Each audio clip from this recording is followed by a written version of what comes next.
Hey everybody, Josh RV Nerd here at Bish's RV of Coldwater, Michigan, my home store behind us right here, where I spend most of my time with some extremely overdue update footage of the 23 DBH Grey Wolf behind us. This is an excellent model that fits a lot of half-ton towability very, very well. It's just over 5,300 pounds dry weight, got to factor some cargo allowance in there, but also the fact that it's under 30 feet. It's a really good family tower and goer. You got the double big bunks plus a full-size true Dinette. You could sleep, I would say, 5 to 8 in here, depending on how hard you want to stack people into those different sleeping spaces together.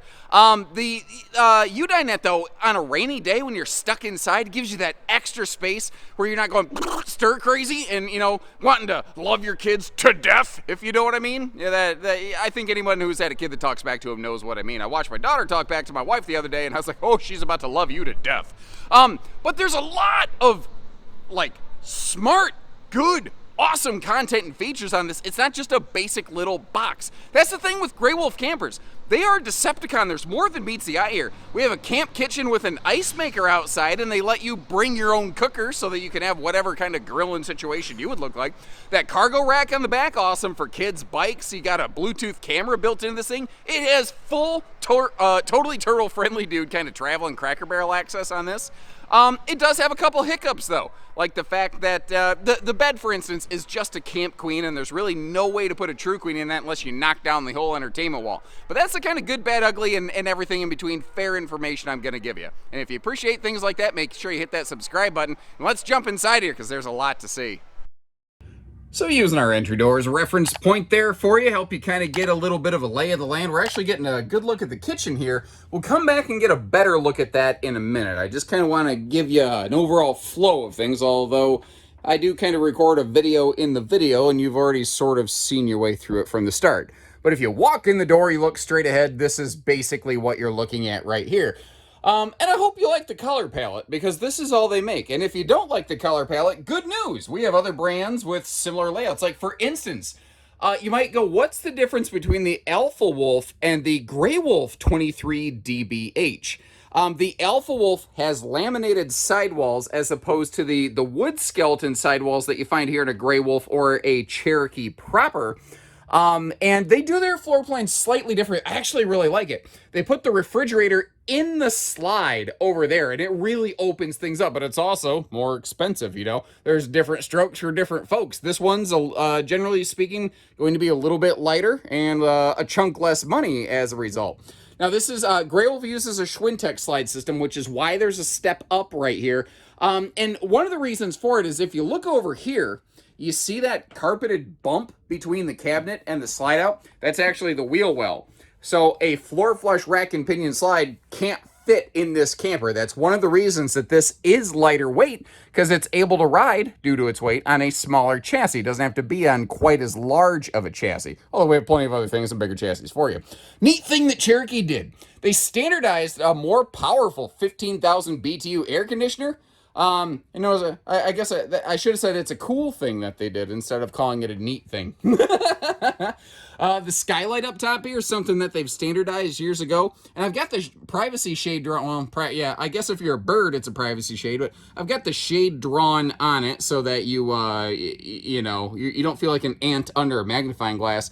And it's crazy how a little shade like that will dramatically reduce the amount of heat that is pumped into the RV. Now, speaking of light, above the slide, you do have the, you can choose to leave it off like I've done, or you can click the thing on and go into Jedi lightsaber battle mode over there, or as I like to call it, the Labatt blue light. But also, notice how the bunks had its own ladder, so you don't have to heave-ho, throw the kids into the upper bunk.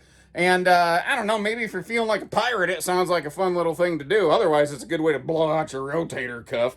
Not to mention, did you notice how that extra curtain went away? That's a neat thing that Cherokee's doing. They do a split curtain design, so you kind of have you can pull the top curtain around to privatize the top bunk, and then obviously you've got the other curtain to privatize the bottom bunk while somebody can still get in and out of down there. Now, down below the fridge, Cherokee standardizes this pretty consistently. You've got your converter as well as your battery disconnect and your voltage monitor on the inside of the RV. Usually disconnects are on the outside, And I've always kind of wondered if the disconnect on the inside of the RV isn't a decent way to help keep it from getting fouled out due to the weather. But I also only theorize that, and I don't have any practical experience to support it. So if there's any owners out there that can chime in on that, let me know. Now, I found out when the RV's not level, this curtain's also good at keeping the bathroom door open. But while I did that, I thought this would be a good opportunity to, take a little bit deeper look in the bunks, where you get to see the household and USB outlets in here as well. Upper bunk window, I'll be straight with you. This thing does not open for airflow, but that's kind of the thing with my videos. If I see something, I say something. I don't gloss over and hide stuff just because it's not convenient, Like on a similar note, the slide sides on this don't have windows, but at least you do have the big giant airflow window over here. That's not going to work for everybody, but with the popularity of this model, it sure seems to work for quite a few people. Now, the bathroom in here, they do some really excellent things, like they put a big sink in here. In a way, the big sink is nice because it gives you plenty of room to wash your hands. It does limit your counter space, although that rear corner back there, that makes for a perfect little spot for like a toothbrush holder. You got the Lipitorage storage galorage up here with that giant oversized mirror. They do a full viewing window here in all of their doors. Cherokee is very consistent, so when you're sitting on the toilet, you have a beautiful view of the great outdoors. And if it's late at night and somebody's in like a bunk loft or something like that, they would also have a beautiful view of you. The good news is that this is shade prepped. And if that's the only thing stopping you from camping on this in this camper, folks, give us a call. That's just an easy thing to do. We can pop that right in there for you. It's literally just 4 clips. One of the other nice things, that is a deadbolt door. So when you're sitting on the throne, you can lock that sucker down. And while you're sitting on the throne, you have excellent space in this thing. If you are coming in here and you got some work to do and it's going to take a while, you've got the room to do the work. Now, the RV is 6.5 foot tall, which means if you're my size, you're going to have to put your head in the bubble when you stand up. But I spend a few minutes in the shower. I spend plenty of time walking around in the RV. Otherwise, I think it's pretty sufficient. One of the other nice things, though, you don't have to upgrade from the 4-inch fart fan because they give you the Taco Tuesday Deluxe fan in this thing, factory standard, ladies and gentlemen. Now, I said we'd come back to the kitchen. I almost missed this initially. I'm glad I mentioned it earlier. The fact that we have this big pantry over here, or it could kind of be a little bit of a dresser space. So if you crack that open, take a look around, you start seeing, although this is a smaller sort of floor plan and kind of small mid-size, it's all relative, I suppose. It actually has some pretty decent kitchen storage capacity. The countertop prep space is admittedly fairly limited. One of the nice things, though, between the inside and the outside refrigerators in this, you've got about 13 cubic foot of cold storage. That is rivaling many fifth wheels and actually exceeding plenty of even bigger, higher dollar trailers. You've got a 10.7 cubic foot DC compressor fridge inside. You have a 110 powered, I think like 1.3 or 1.7 or something like that cubic foot fridge outside of the RV. So they are different power sources. The outside one's not going to run in transit unless you add an inverter to the camper, but that's something you can do. It all just kind of depends a little bit there. Notice you got that electric space heating Tootsie toaster down there. That is a great way to take the nip out of the air without burning up a ton of your propane. And when I was scanning around, I don't know if you noticed this, but look at all the lights they put in the kitchen on this thing. When you are doing kitchen prep work, it really is easy to see what you're doing. And frankly, I don't know that you're always going to want to run all of those lights to help conserve a little bit of power if you're going to be, off grid a little bit. If you're in the parks, light it up, baby. Like my Uncle Gary at a bonfire. Eventually, he's going to get lit up, first with the Coors Light, and then he's going to get lit up because he's probably going to try to jump the fire and fail. He's just that dumb. Going past the little clutter gut and shoe garage by the door, we do have sliding pocket privacy doors here for the bedroom. Let me actually just kind of give you the demonstration there. We got a little bit of shipping particulate on that door. The good news is when you take that home, you shouldn't, because one of many, many things we do for you at Bish's RV is give the RV a bath inside and out before you take it home. And I know that sounds like a dumb thing to talk about, but that's not an industry standard thing that every single dealership does on every single RV that they have in their lineup. So handy little thing that we're offering there. Now, both sides of the bed have household and USB outlets, but a question I see all the time is people look over here and they say, Josh, there's this other black rectangle next to the bed. What is that? It's got a pair of USB ports on it, but it's actually a specific charging mount for a Drive portable Bluetooth speaker. I've actually got a video on that. If I forget, remind me, and I'll send you the link, and I'll drop a link for it in the video description if you'd like to learn a little bit more about that, because frankly, I'm very much a fan of looking at portable Bluetooth speakers instead of an onboard stereo system for RVs, because I think it just keeps the sound a little bit more localized, and I think it sounds better, personally. And we're going to get a better look at this from the outside, but there is storage below the bed. You could always put a partition there if you wanted to. I do like how they put a center bed support on it, but you might notice it's not a strutted easy lift bed. The good news, that's another one of those things that's just a quick screwdriver fix. Kind of like the privacy shade insert for the entry door and the bathroom door. If that's what you need to go camping, if you like everything on this RV except that, give us a call. Let us know. At the very least, I hope you appreciate the fact that I'm willing to point this stuff out so that, you know about it before you spend all your money. One of the best parts about this floor plan is the fact that it is like fully 100% travel accessible. I'm standing at one of the bedroom doors. You can obviously go around to the other bedroom door, so you don't even have to climb over the bed to get there. It's a little tight right here, but there is, I think, enough room to do the travel trailer two-step to slide behind without having to do the loop knee walker climb over the dinette. You can get to the bunks. You can get to the pantry, the fridge. This is what I call totally turtle friendly, dude. It completely passes the Cracker Barrel test. And with that second direct entry bathroom door right there, there's nothing really stopping you from just, you don't have to walk through the whole trailer. If you're just doing a quick travel potty stop, bam, there you go. And as long as we're talking about travel stuff, how about the fact that this includes from the factory that LCI Insight Bluetooth backup camera. And what's nice is you don't need separate hardware. It doesn't have a separate monitor. It actually just talks to your phone via the LCI One Control app, and you hook to it just like you hook to the control panel. And sometimes I think it's cool getting to see a little bit of before and after action like that. And I thought I'd whip my way around this one in some kind of different order today, just because, I don't know, I get tired of doing the same thing the same way. I would estimate you probably get tired of seeing it the same way.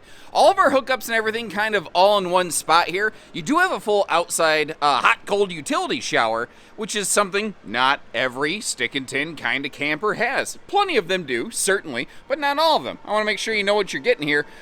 It's right next to our stinky, slinky hookup station right there. So God forbid there's any kind of spillage, you do have a little bit of cleanup capacity. Now this is not at all level. It's also not at all any kind of lifted off-road RV or something like that. So if you did want to, raise it up a little bit, I think you could probably maybe do some axle flippage, something like that in there. This is also a model I think potentially opens itself up to office conversions due to the fact that under this bunk, there are two things, jack and squat, which is awesome because that means it's nice wide open cargo space. It also means you have the ability to, if you wanted to customize that space to sort of do what you want with it. Understand, with customization comes sometimes, other side effects. Anyway, what do we have back here? We have ourselves that 200-pound rated cargo rack with the third little safety taillight above. An extra little thing Cherokee's doing, I suspect in the next couple years is probably going to become more commonplace in the RV industry in terms of code. And I think Cherokee is expecting that too, and they're getting ahead of the curve. And if nothing else, I love the fact that they're focusing a little bit on safety with things like that, that backup camera and the third taillight. Now, you saw that spare tire? That is actually not standard. Cherokee is one of the brands where that spare tire is still an optional piece of equipment. In my history as Haylett RV, it wasn't a question. We're going to put a spare tire on it, and I'm really glad to see how Bish's has a very similar mindset to something like that. The awning on this, I mentioned at the beginning of the video, it is nice that the door for the awning is kind of, the door is buried under the middle of the awning, but that's only the front master door. The rear bathroom door, it is kind of exposed. It's tricky because if they slid the awning back, well, then the awning arm would be right next to the door. And I like how the door can open without hitting the awning arm, because that's preventing damage, basically. But at the same time, a little bit more awning coverage. It feels like there's space for it. It would be nice. I think that's just a little bit of a symptom of the price point. But I can deal with it. You know, it's better than nothing. And I love how they do their outside entertainment on these. Putting the speakers down here at chesticle level instead of all the way up top above your head where you're blowing away the neighbors. I don't know if you heard the music. We got the classic rock playing in the background here. Hopefully YouTube doesn't give me a copyright violation on something like that. I'm not doing it for benefit, it's just playing here. It's not my fault, sorry. Anyway, little mini camp kitchen hiding under the kitchen sink. Cherokee probably wasn't the first to do this, but they're one of the first to really popularize it, and they're the reason a lot of other people are doing it. You got your mini fridge out here. Now, this fridge is 110. The fridge inside is 12 volt. If you don't know the difference between those, leave me a little comment. I'm happy to help fill in the blanks there. Little ice maker right here, and as long as you got power, and you got water right next to it. So basically, as long as you're plugged in, you got ice. Now you might be looking at this going, okay, where do I cook? They at least still include a propane cooker hooker right down below that. So if you want to bring your own little griddle, anything like that, I don't see why you couldn't use that shelf as a place to set it. But what I look at when I see that is I see a nice little drink station. I see a spot where, whether it's a Long Island or a conventional variety iced tea, you've got a great little place to kind of stage something up right there. Now, the entry doors, again, have the full viewing windows. During the day, they black right out. You can't see in them. At night, if it's backlit, people can see inside a little bit. So make sure you're decent. Unless you're camping at more of a clothing optional resort, of which there's actually quite a few in Michigan I've found. So if you're looking at a used RV, maybe just ask if the furniture's been steamed. That's all I'm gonna say. You see how this is not a full-on pass-through, by the way. It does dogleg left a little bit right there. You can get to it from under the bed. They do that, they kind of standardize that, so they always have a consistent place to put the water heater. Now, some floor plans, it's not a big deal. Some floor plans, people really don't like that. It just really seems to depend. But overall, the popularity of Cherokee, almost said the popularity of Cherokees, it doesn't seem to hurt much. Now, also up in that front compartment was our charge controller. A charge controller is what I always called myself when I wear fuzzy socks and I scuff my socks on the carpet and then I zap my kid with static electricity. I call that being a charge controller.